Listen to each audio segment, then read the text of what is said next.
बिहार के Bankipur by election के नतीजों के कई सियासी मायने हैं। पीके के नाम से मशहूर प्रशांत किशोर की इस सीट से जीत बिहार की राजनीति में कई पुराने राजनीतिक समीकरणों के बदलने का भी संकेत है। बीजेपी का सबसे मजबूत गढ़ माने जाने वाली सीट पर जनसुराज का परचम लहराना इस बात की पुष्टि है कि अब चुनावी मुकाबला सिर्फ एनडीए वर्सेस आरजेडी तक सीमित नहीं रहने वाला है। इस जीत ने सत्ता पक्ष के सामने भी सवाल खड़े किए हैं। मुख्यमंत्री सम्राट चौधरी के नेतृत्व में ये पहला सीधा चुनाव था और नतीजे ने बीजेपी के मजबूत किले में सेंध लगा दी। विपक्ष के नेता तेजस्वी यादव के लिए भी ये संकेत है कि एनडीए विरोधी राजनीति में अब एक नया दावेदार अपनी जगह बनाने की कोशिश कर रहा है। बिहार की सियासत में दर्ज हो रहे बदलाव और पीके की विधानसभा में एंट्री के क्या है सियासी मायने, इसी पर पेश है हमारी ये खास पेशकश, बिहार में पीके फैक्टर।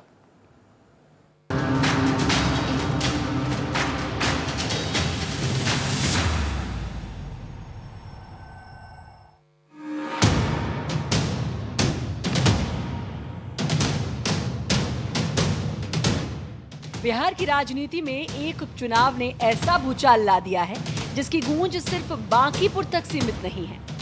चुनावी रणनीतिकार से नेता बने प्रशांत किशोर ने बीजेपी का पुराना गढ़ ढहा दिया।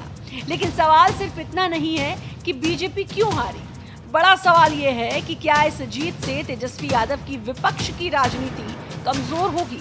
क्या मुख्यमंत्री सम्राट चौधरी की नेतृत्व क्षमता पर सवाल उठेंगे?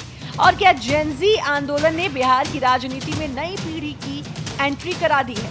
प्रशांत किशोर की जीत इसलिए भी खास है क्योंकि उन्होंने बिहार में जनसुराज अभियान की शुरुआत की, जो बाद में एक राजनीतिक दल के तौर पर सामने आया।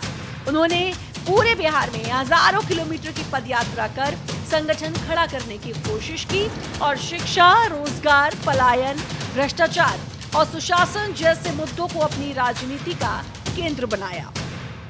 एक सीट, कई सियासी झटके। नितिन नवीन के राजनीतिक गढ़ में जनसुराज का परचम, सम्राट चौधरी के नेतृत्व पर सवाल और तेजस्वी यादव के सामने विपक्षी राजनीति में नई चुनौती। बांकीपुर में प्रशांत किशोर की जीत ने सिर्फ बीजेपी का मजबूत गढ़ नहीं हिलाया, बल्कि बिहार की राजनीति को भी नया संदेश दे दिया है। एक तरफ जनसुराज को पहली बड़ी चुनावी सफलता मिली, तो दूसरी तरफ नवीन के बाद बिहार में एक नए राजनीतिक विकल्प के उभरने की चर्चा तेज हुई। सवाल ये है कि क्या ये जीत सिर्फ एक सीट की जीत है या बिहार की सियासत में बदलाव की ये नई शुरुआत है? नॉमिनेशन से लेकर मतदान तक प्रशांत किशोर लगातार एक ही बात दोहराते रहे। उनका कहना था कि ये चुनाव सिर्फ बांकीपुर विधानसभा का चुनाव नहीं, बल्कि मुख्यमंत्री सम्राट चौधरी के कामकाज पर जनमत संग्रह है। उन्होंने चुनाव को स्थानीय मुद्दों से आगे बढ़ाकर पूरे बिहार के शासन, विकास और सरकार के प्रदर्शन से जोड़ने की कोशिश की। बांकीपुर की जनता ने जो आशीर्वाद दिया है, अपनी ओर से जो हो सकेगा बांकीपुर में सुधार का प्रयास करेंगे। अगले 2-3 महीने में आपको वो चीज दिखेंगी भी। मैं कोई बहुत बड़ी बात बोलना नहीं चाहता हूँ। मेरे विधायक बनने से बांकीपुर बेंगलोर नहीं बनेगा, लेकिन यहाँ पर आपको कुछ सुधार होता अगले 2-3 महीने में दिखेगा। बड़ी बात यह है कि ये चुनाव बांकीपुर के नाली गली पर नहीं लड़ा गया है। ये चुनाव लड़ा गया है कि बिहार का नेतृत्व किसके हाथ में होना चाहिए, और बांकीपुर की जनता ने ये संदेश दिया है भाजपा के नेतृत्व को कि भाई आप अच्छे आदमी को बिहार का मुख्यमंत्री बनाइए। अब जब जनसुराज ने जीत दर्ज की तो पार्टी से अपने नैरेटिव की जीत बता रही है। जनसुराज का दावा है कि जनता ने सिर्फ एक उम्मीदवार को नहीं चुना, बल्कि सरकार के कामकाज पर अपनी राय भी जाहिर की है। बांकीपुर उपचुनाव में प्रशांत किशोर की जीत सिर्फ एक विधानसभा सीट जीतने की कहानी नहीं है, ये जनसुराज के लिए राजनीतिक लीगैलिटी का प्रमाण है। जिस पार्टी को अब तक एक एक्सपेरिमेंट माना जा रहा था, उसने पहली बड़ी जीत दर्ज कर ये संकेत दिया है कि बिहार की राजनीति में अब तीसरे विकल्प की जमीन तैयार हो रही है। बांकीपुर के नतीजे ने साफ कर दिया है कि बिहार की सियासत अब 2 ध्रुवों तक सीमित नहीं रहना चाहती। प्रशांत किशोर की ये जीत एक सीट से कहीं बड़ी दिखाई दे रही है।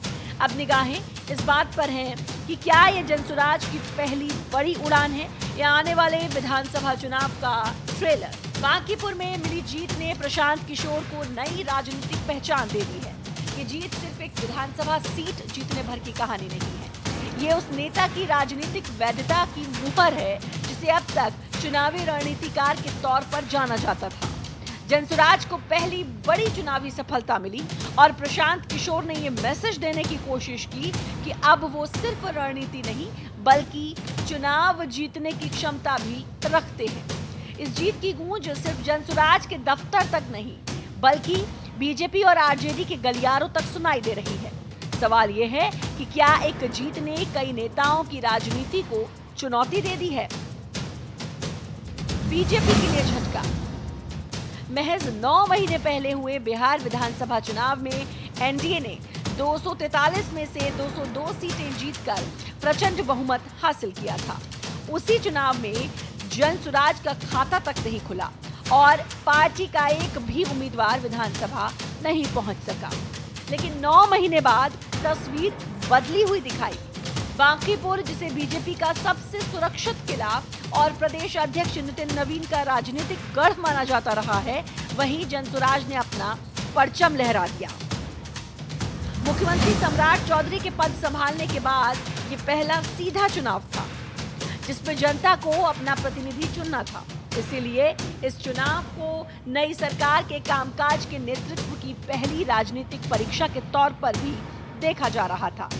बांकीपुर सीट उस वक्त खाली हुई जब बीजेपी के राष्ट्रीय अध्यक्ष नितिन नवीन राज्यसभा के लिए निर्वाचित हुए। राजधानी पटना के शहरी क्षेत्र में आने वाली ये विधानसभा सीट लंबे समय से बीजेपी का अभेद्य किला मानी जाती रही है। लिहाजा ये मुकाबला मुख्यमंत्री सम्राट चौधरी के नेतृत्व और राष्ट्रीय अध्यक्ष नितिन नवीन की राजनीतिक पकड़ दोनों की साख से जुड़ा था। सरकार विशेष तौर पर बांकीपुर जनता के लिए योजनाओं के माध्यम से काम करेगी और कोई न कोई आगे चल में एक महत्वपूर्ण वैसा साथी चुना जाएगा